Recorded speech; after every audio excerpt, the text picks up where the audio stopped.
Start.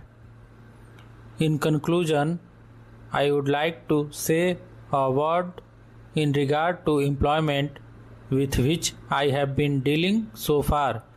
According to the figures supplied, the number of displaced persons from Bangladesh employed through employment exchanges is only 37,000. It is very meager compared with their total number, which comes to 32 lakhs according to the official figures. This is with regard to Bangladesh refugees. The number of displaced persons from Pakistan employed through employment exchanges is not very encouraging, but still it is 75,000.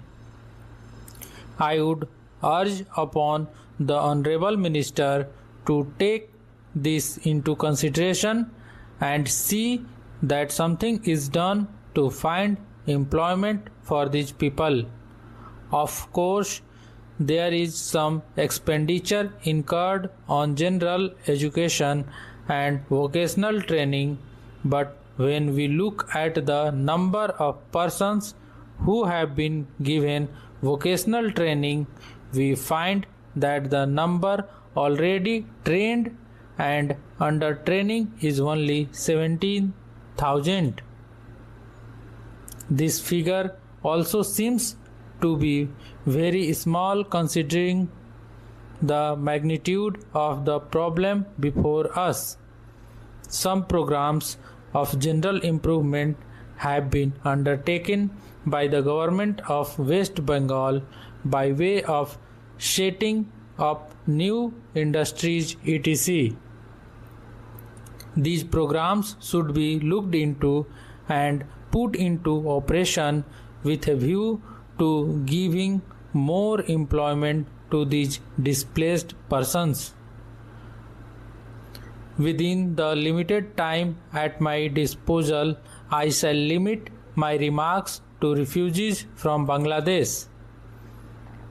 The first thing which strikes one as one looks at the various brochures and publications that have been given to us is the amount of contradiction one has to battle against. The first contradiction is in regard to the number of persons government think they have rehabilitated in West Bengal. Granting that it is difficult to make a final assessment of the number of refugees who have come from Bangladesh, it is still true to say that at least there should be some sort of parity between what the Union Ministry says and what the West Bengal Rehabilitation Ministry says. Only a few days ago, the West Bengal Minister of Rehabilitation said that there are 22 lakhs of refugees who have to rehabilitated, but the central government's figures are 31 lakhs.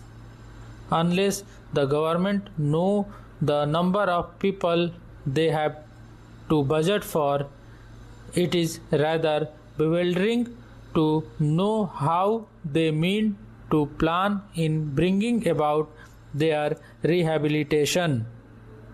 As a matter of fact, many other sources believe that the figure is far higher, but in any case, there should be some parity and some idea as to the extent of the rehabilitation problem which still remains before the people of West Bengal.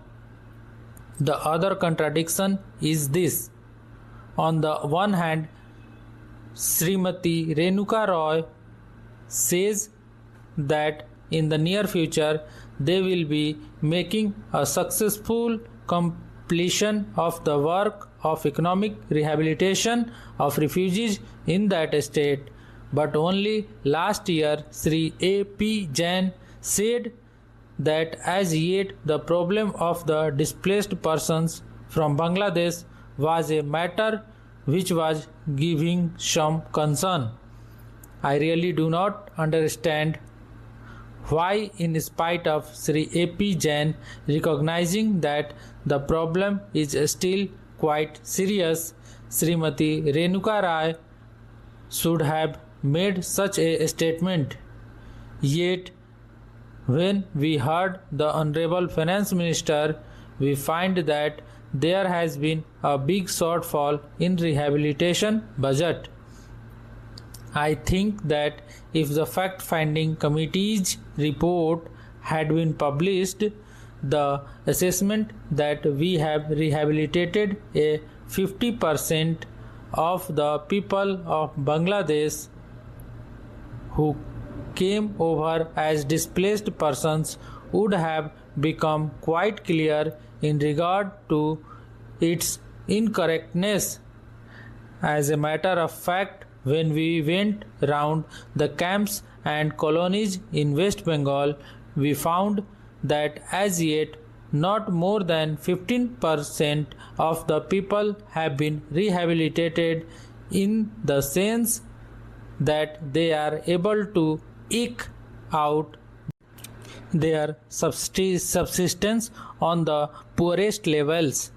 It is not more than 15%, and I think the figures of the fact-finding committee are still lower. I think this is something that we have to take very seriously and put our minds to, and apply all the resources that we have to find out how we will be able to tackle this problem of rehabilitation.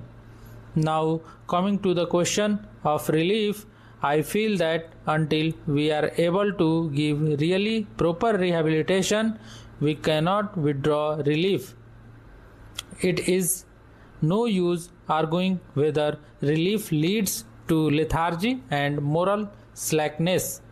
Unless our rehabilitation policies are fruitful, have we any right to starve the people to death?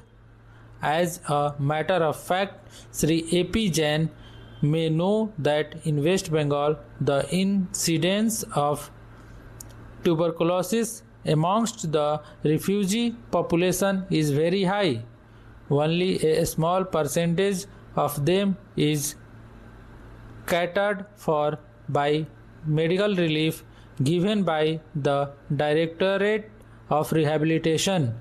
If I am to tell you the tragic fate of the refugees in West Bengal, I would refer you to a report which appeared in February 1954. Stop.